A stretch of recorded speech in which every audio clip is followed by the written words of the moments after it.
হরে কৃষ্ণ। জয় শ্রী রাধে। রাধে রাধে। সকল কৃষ্ণ ভক্তরা কেমন আছো একটু কমেন্ট করে জানাও। যাই হোক, এই যে সকালবেলা চলে এসেছি। সকালবেলা আমার ঠাকুরের বাল্য সেবা হয়ে গেছে, ভোগ, সকালের আরতিও কমপ্লিট। সবাইকে সোয়েটার টোয়েটার পরিয়ে ঘুম থেকে উঠিয়ে সবাইকে বসিয়ে দিয়েছি।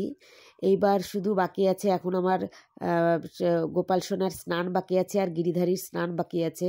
সকাল সকাল স্নান করাই না, কারণ এই যেহেতু ঠান্ডা খুব পড়ে গেছে, তাই জন্য এই একটু পরে স্নান করাই, 10টা সাড়ে 10টার দিকে স্নান করাই।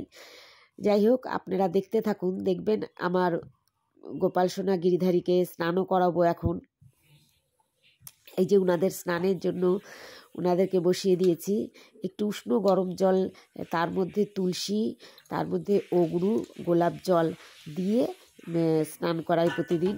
আর একজন গোপাল সোনাকে স্নান করালেই হয়, প্রত্যেককে স্নান করাতে হয় না বা স্নান করানোর দরকার নেই। কিন্তু গিরিধারীকেই ডেলি স্নান করাই, আর আমার এই মাধব সোনাকে আমি ডেলি স্নান করাই। তো স্নান করানোর পরে এইবার দেখুন যে আমার মাধব সোনা কী কী ড্রেস আজকে পরবে।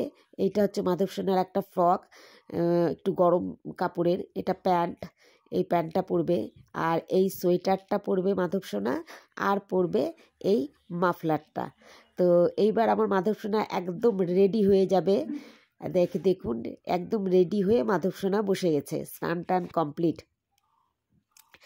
তো যাই হোক, আজকে টাইটেল দেখে আপনারা বুঝেই গেছেন যে আমি কি বলতে চাচ্ছি। তো এটাই, যখন একজন মাছ মাংস, ছোটোবেলার থেকে কেউ যখন মাছ মাংস খায়, তারপরে যখন পরবর্তীকালে মাছ মাংস ছেড়ে দেয়, তখন মানুষ অনেক রকমের কথা বলে। মাছ মাংস, আবার অনেকে মাছ মাংস ছাড়ার ভয়েও এই কথা বলে, মাছ মাংস ছেড়ে দেওয়া নাকি আত্মাকে কষ্ট দেওয়া। আত্মা কষ্ট পায়, জোর করে মাছ মাংস ছাড়লে আত্মা কষ্ট পায়।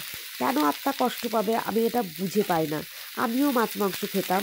আচ্ছা, আমি এটা বলি, আত্মা কি খেতে পারে? মাছ মাংসটা কি আত্মা খায় যে আত্মা কষ্ট পাবে? বলে আত্মাকে কষ্ট দিয়ে কোনো কাজ করা উচিত না, না হলে নাকি পাপ হয়। কেন? আত্মার হাত পা মুখ আছে, আত্মার জীব আছে? নিশ্চয়ই নেই।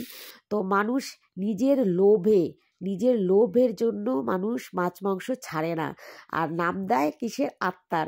আরে আত্মা তো কোনো দিনও জীব হত্যা চায় না। আত্মা কেন চাইবে জীব হত্যা? তো যাই হোক, এই রকমই মানুষের অনেক রকমের কথা থাকে। তো আমরা যখন ভক্তিপথে আসি, তখন এরকম অনেক কথার শুনতে হয়, অনেকে অনেক রকমভাবে বলতে থাকে। তো কিন্তু নিজের মনের ইচ্ছার জোরে নিজেকে বুঝতে হবে কোনটা ঠিক কোনটা ভুল। যতদিন জানতাম না জীব হত্যা অনেক হয়েছে, যতদিন জানতাম না মাছ মাংস খেয়েছি, কিন্তু যখন বুঝতে পারলাম যে এইটা মহাপাপ, তখন কেন আমি সেই কাজটা করব? আমার জীব যতই চাক, আমার লোভ যতই হোক, আমি কেন সেই কাজটা দ্বিতীয়বার করব? আর তো আমি করব না। সেই রকমই সবারই উচিত যে এই জিনিসটা বুঝে যাওয়ার পরে যে জীব হত্যা মহাপাপ, ধীরে ধীরে এই আমিষ খাওয়া ছেড়ে দেওয়া। কিন্তু সবার সেটা পারবে না জানি। অনেকে, এই যে বললাম, আত্মার দোহাই দিয়ে মাছ মাংস খাওয়া ছাড়ে না। যাই হোক, এটা তো সবার নিজের পার্সোনাল ব্যাপার, এইখানে বলার কিছুই নেই। তো এই যে আজকে আমার গোপাল সোনার দুপুরের ভোগ রেডি, আলু ব্রোকলির সবজি, তার সাথে করলাম করলা দিয়ে মটরের ডাল, আর করলা দিয়ে মটরের ডাল করে নিলাম। আর এই যে এখন করছি বেগুন ভাজা।